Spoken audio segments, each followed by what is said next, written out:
Welcome to the Athena Wellness Podcast, the show that invites you to take a seat around the community fire and listen to stories that inspire. I'm your host, Kathy Robinson, author, coach, and founder of Athena Wellness, a company that's dedicated to supporting you on your journey to live more wholeheartedly. Hello and welcome, friends. Thanks so much for joining me for the shortened Wellness Wednesday episode, a little midweek boost to help keep your warrior vibe high. Today's show is a Walking the Talk Vancast, a look behind the scenes into what I'm learning and working through, along with a takeaway for you. These portable episodes are informal and casual, recorded on the go from wherever I happen to be at the time. And today we're getting some much needed rain, so the Vancast is being recorded at home. I recently had a curious experience. I attended an in-person weekend workshop led by two well-known writers. It had been years since I had been at this particular retreat center. I used to go there once a year, and it was such a break from my corporate existence. It felt like it was the one place where I could breathe deeply and just be me. In those days, getting back into my business suit to go to work the following Monday was never a pleasant experience. But this time, when I stepped onto campus, I immediately noticed something. There was no big breath of relief.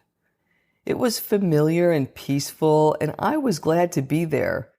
But my life had changed so much since the last time I was there that it was just Friday. And I didn't experience the sense of dread when I was leaving either. In fact, I jumped right back into my jeans and into my work on Monday, feeling comfortable, energized, and ready to go. I share this experience with you because for years, I didn't feel this way. More often than not, I felt like nothing was happening, like I was stuck or restricted or frustrated by my lack of progress. I wanted more than anything to change my life, but I had no idea how to get traction in the right direction.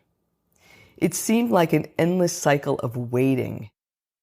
What I didn't know is that it's all part of the process. We experience many personal and professional transitions over a lifetime: relationships, moves, life stages, careers. It's human nature to want to be on the other side of the change that we're experiencing. But I've found that there's a lot happening, even when things feel static. And I've learned that when I don't put any time pressure on the change, I get more out of the experience, and sometimes it happens without me even noticing it. There are a number of benefits to mindfully step through change in this way, and here are three of them. 1, it gives you time to inquire. You can utilize the time before the change happens to figure out what you really want with clarity. 2, gives you time to prepare. You can utilize that clarity to take small steps so you're ready when the timing is right. And 3, it gives you time to enjoy the now. You can utilize the momentum from taking small steps to be present and enjoy your life and all of its current blessings. You can go quite deep on that last point. One of my favorite ways of working through this time of waiting is to focus on the ordinary tasks of each day. There's a Zen phrase that you may be familiar with: chop wood, carry water. It's a reminder that with every ordinary task is the opportunity to go deep in our life experience by giving it our full attention. By doing so, we can see the ordinary things that we do in life are just as important as our grand visions. They're all part of it. By paying attention and doing our best with the smallest tasks, we hone our ability to create a meaningful life. We are connecting with mindfulness and simplicity, the natural world, and all of our elements when we take our time and go through our daily routine. When we focus on the present moment and the task at hand, it also helps to keep our ego at bay, which is why it's helpful in times of transition when we can get tripped up by our past or we're too future-focused. When we're engaging on a task with presence, we stay grounded and focused on what's in our control. We can connect with our senses. We can breathe deeply, all ways of easing the overwhelm and inviting calm. Transition brings change, and with change can come loss of a life that we once lived. Mindful presence keeps us grateful for the simple things that are easy to overlook in our daily lives of busyness. Being present can remind us that through transition, we're learning and growing instead of being comfortably stagnant. We learn to be more at ease in times of transition, perhaps even finding peace and happiness as we transform. So here's a takeaway for you. There are other ways that you can use this wait time effectively without interfering with the natural flow of life. Here are 5. 1. Look back. What are you grateful for? What have you learned about your experience so far? What's applicable to moving forward? What were some of your favorite and least favorite experiences in life? If you keep a journal of some sort, this is a great time to flip through old volumes. 2. Look forward. What kind of life do you want? What elements does this dream life include? A certain relationship, travel, working for yourself, making a particular contribution? What's your risk tolerance to make big changes? 3. Create a plan. What skills and resources do you need to move forward? What's your timeline? How can you begin to include small aspects of your dream life into your life today? 4. Make connections. How can you create a network of support? Who have had similar experiences that may be open to helping you?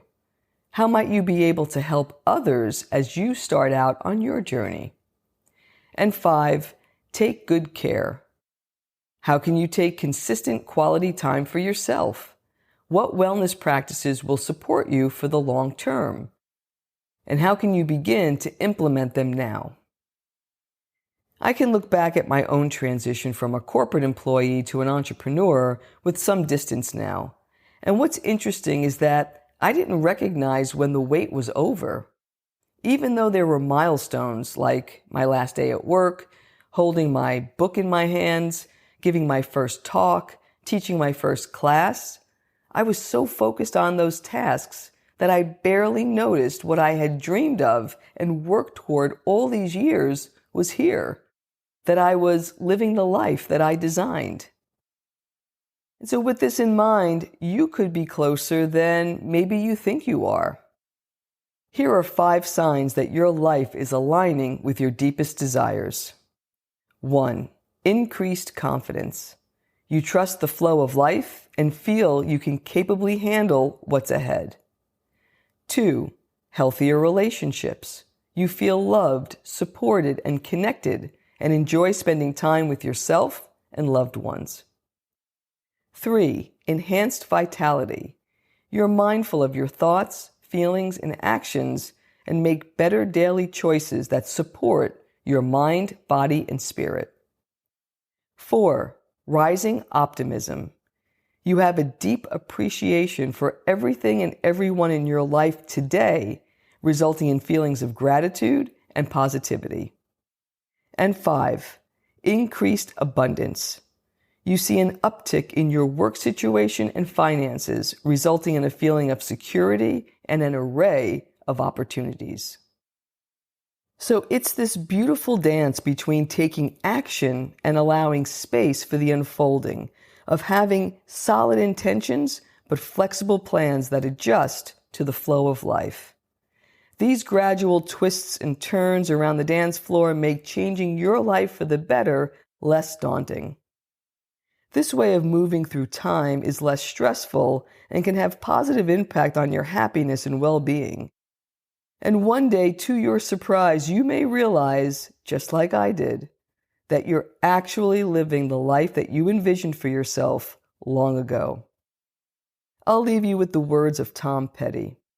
Quote, "The waiting is the hardest part. Every day you see one more card. You take it on faith, you take it to the heart. The waiting is the hardest part, unquote. It's all part of the process, and I wish you ease in the waiting. Thank you so much for joining me today. I know there are many ways you can spend your time. Thank you for choosing to spend it with me. Until our paths cross again, be kind to yourself and show your warrior spirit some love. If you know anyone who could benefit from today's episode, please pass it on. And many thanks for supporting the show by subscribing and leaving a review. It means a lot, and it helps others find their way to our circle. If you'd like to access the show notes, have a question you'd like addressed on a future episode, or would like a transcript of this episode, visit www.athenawellness.com/podcast. Until next time, be well.